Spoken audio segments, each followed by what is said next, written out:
uri ng mga classmate ko kapag na sila sa school. Una, alam nyo naman ito, right? Yung pasipsip, like, oh my gosh, pasipsip talaga siya, yung lahat na lang ginawa niya at saka magsasabi pa ng assignment, ganun. Ma'am, ang assignment po natin, pwede na po natin kunin. Ma'am, ready na po kasi yung mga assignment ko, ma'am. Baka gusto nyo po na i-check. Maganda po ito yung assignment ko, ma'am.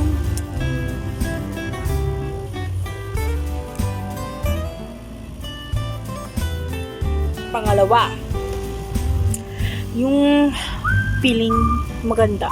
Like, oh my gosh, maganda ba siya? Like, gano'n. Yung cute palagi, gano'n. Maganda ba siya? Hindi naman. Diba? Puros na lang lipstick, lipstick, lipstick, gano'n.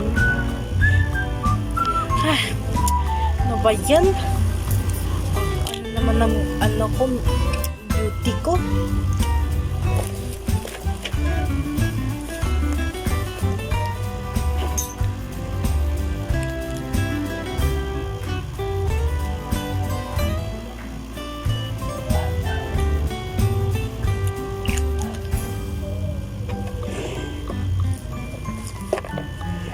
Wait.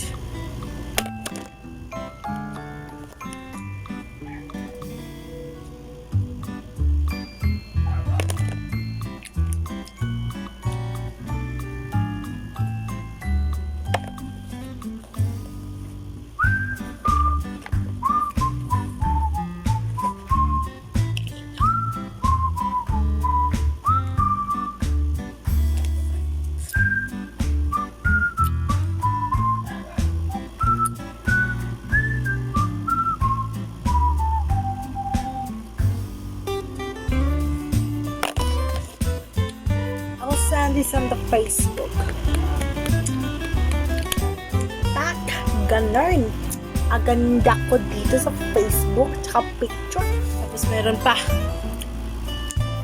Mag-tiktok-tiktok habang nagli-lipstick. Kunwari, nagbe-makeup siya, tapos nag-tiktok-tiktok. Like, nung nangyari. Mag-tiktok na.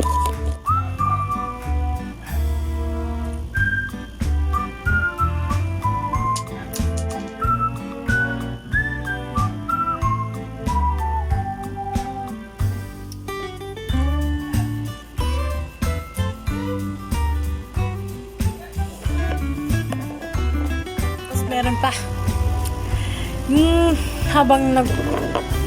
yung habang nagpipicture at nagsasend siya ng mga Facebook sa cellphone niya, alam niyo ba, nagti-tiktok tapos ino-open niya yung lipstick, kunwari nagli-lipstick siya, gano'n.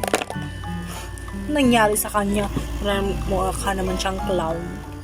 Okay, oh, may TikTok muna ako, wait. Siyempre wala lang ako, kunwari